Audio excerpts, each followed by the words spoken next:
a young person want to hear? When you have the chance to speak to somebody older, what way of speech should you use? For example, some of you come closer to Islam and then you start having arguments with your father. Your father says you're becoming too extreme, you're following too much, this is too much, and then you start arguing back with your father, and you start raising your voice, and he starts raising his voice, and this, you know what this means? It doesn't mean that your father hates Islam, or he's not guided. The problem is, you don't have wisdom. What makes your father soft? And what makes your father hard? What makes his heart tough? When you talk to your dad, and he gets angry, nobody knows your dad more than you. You know all the things you can say that raise his blood pressure. And you know all the things that you can say that calm him down. So maybe before you talk about your deen, if you need to learn how to calm him down, that would be a little bit of wisdom, wouldn't it?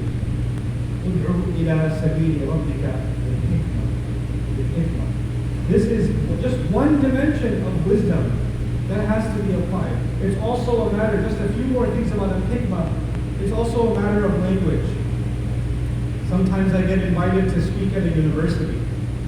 I have to use the language of the university when I'm in the university. Sometimes I get invited to speak to children. I have to use the language of children when I'm talking to children. Sometimes I get invited to speak at a church. When I speak to people at the church, I have to use the language that Christians are familiar with so they can understand what I'm saying. Other times, I'm invited to speak to students of Islam. They've been studying Islam, they've been learning Arabic, they have advanced knowledge of ilm. I have to speak to them according to what they know. And I have to be a little more advanced when I speak with them. But I cannot speak the same way somewhere else. I have to simplify. So what happens? Some of you, inshallah, you men and women, you go and learn your deen. You sit with a shaykh and you study the books and you even become a alim, you get this knowledge. But when you get this knowledge, the teacher was giving it to you and you were a student. But when you come back and they ask you to give a khutbah or they ask you to give a reminder, you're not a shaykh and these are not your students. These are average, normal people. You cannot use the same language that you learned in university or in the madrasa or with your teacher. You cannot use that same language in the masjid with the people or outside. You have to simplify it. You have to use language that they will understand. This is part of hikmah. This is a hikmah that even the Prophet ﷺ taught his Sahaba when he said, يَسِّرَ وَلَا تُعَسِّرَ. He said, make things easy. When you go and spread Islam, make things easy, don't make things difficult. Make things easy, don't make things difficult. And so this is just a few things that you and I can be mindful of when we say, when we follow our Messenger, ﷺ, that mission of inviting humanity and inviting our family, inviting to the path of Allah. That invitation is an open invitation. And when we do that, people will come. And that's up to Allah, so long as we use hikmah. And then he says, two more things quickly. Then he says, there's two more things left. So invite with wisdom, with hikmah, invite with beautiful advice. Beautiful advice. Beautiful counsel. Wa'ad in Arabic is if I tell you something that touches your heart. And again, a lot can be said about it, but I'll make it simple for the purpose of today's khutbah. Sometimes I have a subject in my head and I want to share that with you. Like right now, I'm sharing something that was in my mind and I wanted to share it with you. Other times, somebody comes to you and says, hey, I have a problem in my marriage. I have a problem with my son or my daughter. I have a problem in my job. I have a money problem. I have a health problem. People are going through different things in their life, yes? When people come to you with their problem, their topic, then you don't say, your topic is nice, but let me give you my topic first. You don't do that. Al-Maw'id is what? Yes, remind them of Allah. Remind them of His Messenger. Remind them of guidance. But make it beautiful for them.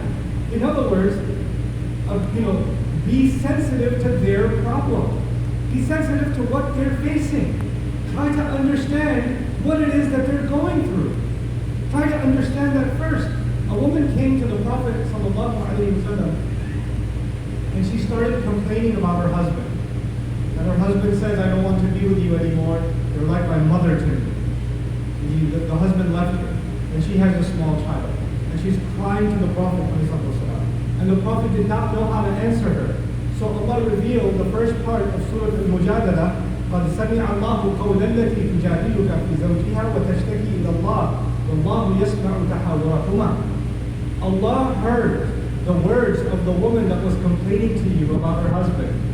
Allah put that in the Quran. A woman is complaining, and Allah put that in the Quran. What does that teach you and me? When someone is in pain, and they have a problem, and you think, this is a problem? I have much bigger problems to deal with. Rasulullah ﷺ was the governor of Medina. People of Makkah are trying to attack. The Munafiqun are trying to assassinate the Prophet. The Yahudi tribes are also trying to make conspiracies. He has so many big problems to deal with, and this woman says, I have a fight with my husband. This is not an emergency. This is a small problem. I have big problems to deal with. No. And that's not how the Prophet treated her anyway. But you would think, you and I would think, there's so many bigger issues. What did Allah do? Allah revealed an ayah, and multiple ayah, about this woman. For her. What does that tell you and me? When people come to us and say that they have a confusion, they have a question, they have a doubt, and instead of getting, no, you shouldn't think about that. Let me tell you what you should think about.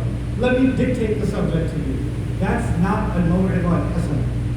Maw'idah al-hasana, قُلْ لَهُمْ فِي أَنفُسِهِمْ قَوْلًا بَلِيغًا. Allah says. Allah says, speak to them, that the words you say go deep inside them. When do the words go deep inside you? When they have to, when you can see the person cares about me, they care about what I said to them. And now I'm affected by what they're saying. So being sensitive to the other, that's part of da'wah. You cannot give da'wah to someone and condemn them. You can warn them, but even warning them is with love. Even warning them is with love. And then finally he says, وَجَادِلْهُمْ بِالَّتِي هِيَ أَحْسَنُ. Again, each one of these, many things can be said, but I'll leave you with just one. So far, everything I said in the last 25 minutes seems to have a similar theme. Speak to people softly. Be gentle. Be sensitive. Be wise. Be careful in how you speak. Fine. But there's one more piece, very important piece missing. And that piece is, somebody comes to me and says, I don't think salah is that important. I don't think it's that important. And this halal, haram is too complicated. Allah understands, just eat whatever, it's okay. It's no big deal. Now you want to be gentle, you want to be sensitive, then maybe you think to yourself, in order for me to be gentle, I should not say anything. Or I should just change the subject. Because if I tell them, no, this is in fact haram, this is in fact wrong, this is something that makes Allah, unhappy with you, unpleased with you, then they will be upset. Allah says, وَجَادِلْهُمْ بِالَّتِي هِيَ أَحْسَنُ. One of its meanings is you should argue back with them. When they're saying something wrong, when they have the wrong idea, then you don't have to be so nice that you don't even correct the wrong idea. The wrong idea has to be corrected, but you can do it in a more beautiful way. You can, بِالَّتِي هِيَ أَحْسَنُ. Do it in a way that's more beautiful. It's more kind, but still do it. The truth is still the truth. Somebody comes to me and says, halal, haram is not important. Allah will not ask about it. Actually, Allah will ask about it. Here are the ayat where Allah will ask about it. If you're struggling with that, that's a separate issue. But we cannot change what Allah says. Allah says what He says. What is halal is halal, what is haram is haram. What is wrong is wrong. And there's no way around that. So even correcting someone, but doing that in a beautiful way, not in an aggressive way. This is the teaching of this. This is all just one ayah. This is ayah number 126 for those of you that are curious. It's Surah Al-Nahl. And the ayah concludes, إِنَّ رَبَّكَ هُوَ أَعْلَمُ بِمَنْ ضَلَّ عَنْ سَبِيلِهِ وَهُوَ أَعْلَمُ بِالْمُهْتَدِينَ. In the end, I'm the one calling. But Allah does not say, because you are the one calling, you have guidance. And the people that you are talking to, they need the guidance. He doesn't talk like that. He says, your Rabb is the one who knows which one is guided to his path, and which one is lost from the path. Your Rabb is the only one who knows who has guidance, who doesn't have guidance. I don't know that. Your Rabb knows that the one who took Shahada yesterday, one day Muslim, baby Muslim, has more guidance than maybe a alim. Your Rabb knows. Your Rabb knows that someone who doesn't even know how to say alif and ba has more guidance than the hafiz of the Quran. Your Rabb knows, I don't know. إن ربك هو أعلم بمن ضل عن سبيله وهو أعلم بالمهتدين. In other words, I don't get to say this person is guided, this person is not guided. This person has guidance, this person has misguidance. That's not my job. That's only with my Rabb. إن ربك هو. This is called ikhtisas in Arabic. Only your Rabb knows who actually is misguided. Only your Rabb knows who actually has guidance. That's not up to you. So my job in Dawah is not to label people as guided and misguided. That's not my job. In one short ayah, Allah gave us a complete course on what Dawah means. Complete course on how to do it. What mindset we should have.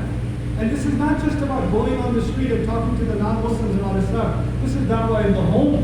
This is Dawah among friends.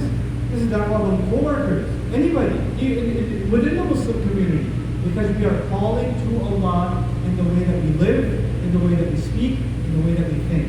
And Allah Azza wa Jalla make us live up to this beautiful ayah and give us the benefits of this ayah in this life and truly let us see the benefits of it in the next. بارك الله لي ولكم في القرآن الحكيم ونفعني وإياكم بالآيات والذكر الحكيم.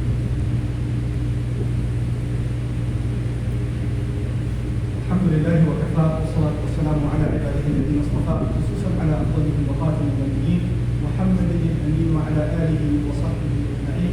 قال الله عز وجل في كتابه الكريم بعد أن أقول أعوذ بالله من الشيطان الرجيم إن الله وملائكته يصلون على النبي يا أيها الذين آمنوا صلوا عليه وسلموا تسليما. اللهم صل على محمد وعلى آل محمد كما صليت على إبراهيم وعلى آل إبراهيم في العالمين إنك حميد مجيد. اللهم بارك على محمد وعلى آل محمد كما باركت على إبراهيم وعلى آل إبراهيم في العالمين إنك حميد مجيد. عباد الله رحمكم الله اتقوا الله. إن الله يأمر بالعدل والإحسان وإيتاء ذي القربى وينهى عن الفحشاء والمنكر ولذكر الله أكبر والله يعلم ما تصنعون. أقم الصلاة إن الصلاة كانت على المؤمنين كتابا موقوتا.